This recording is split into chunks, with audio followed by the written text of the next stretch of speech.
What's going on, everyone? Welcome back to Lambo View. For today's video, it is super cold outside, so I did do another voiceover, but you will be seeing the video of the vehicle. And what advice would I give to somebody who wants a Lamborghini? So for today's video, that is exactly what we are going to be talking about. We're going to be talking about what types of things you should be doing, what types of things to avoid, what I did, and so on and so forth.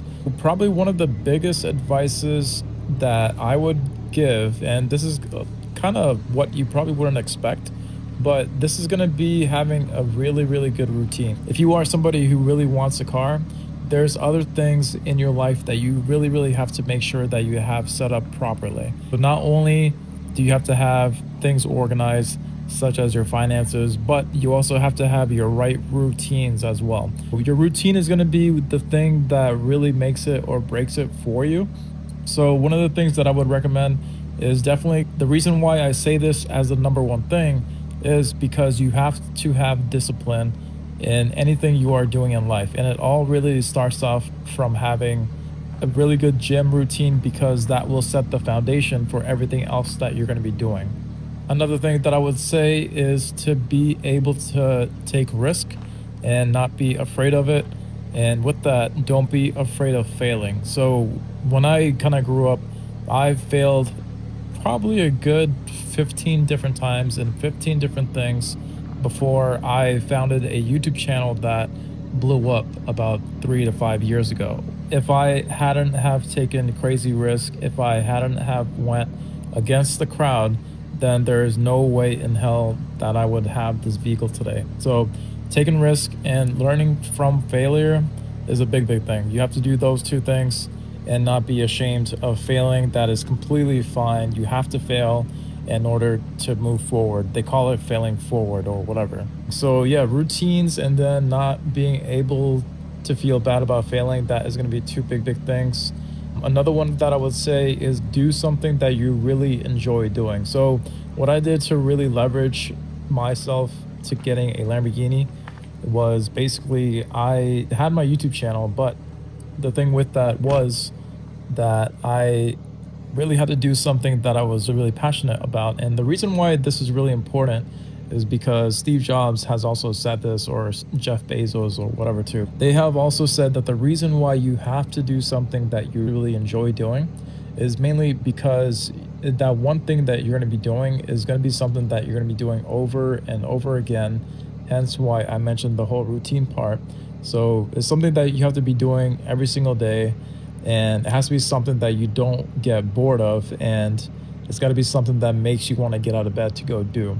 So that is the reason why you have to be doing something that you really enjoy doing. The other thing to mention with that is that if you are doing something you hate doing, your whole process of getting to a Lamborghini or your dream car is going to be a really detrimental thing, and you're going to hate your whole journey getting to that point, which really does defeat the whole purpose. And then I will tell you that once you get the car, that give it like about a good 6 months or so, the car just feels like any other car in the sense of accomplishing things. I will say that this is a really fun car, but I will say that if I lost the car the next day, I wouldn't really feel bad, because me just knowing the fact that I had the car and got to that point doing what I love doing, that is the whole win behind the whole process. So do something you love to do, for sure.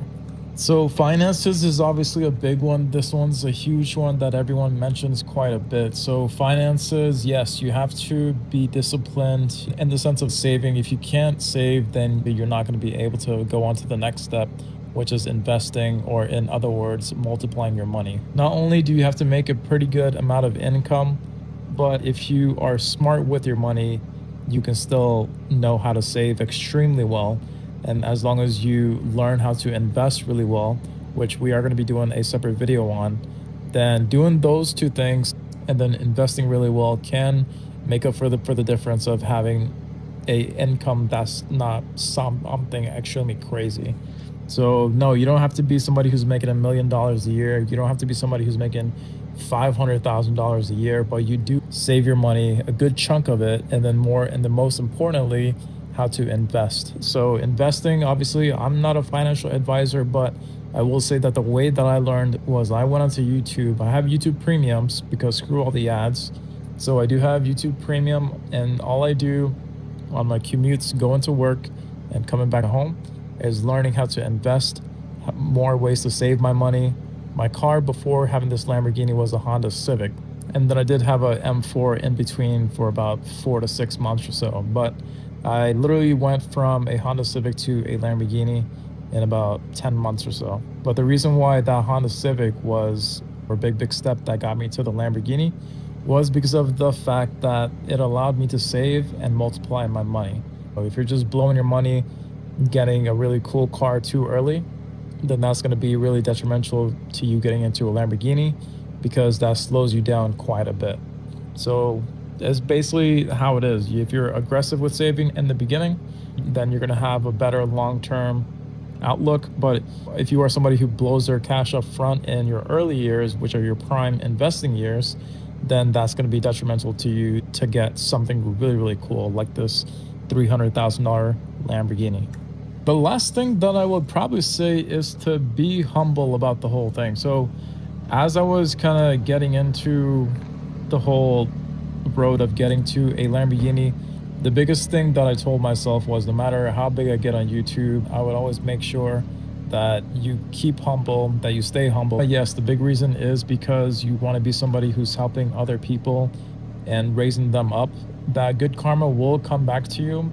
So the more that you just give back to people, the more that life just kind of gives back to you. So that's a big thing to really know, is that if you are somebody who's making your money, but then you're really cocky about the whole thing, and then you're not, I guess you could say, sharing your value to other people, then the people who are above you in life, who have the better car than you, they're not going to be the ones who are also going to be helping you out.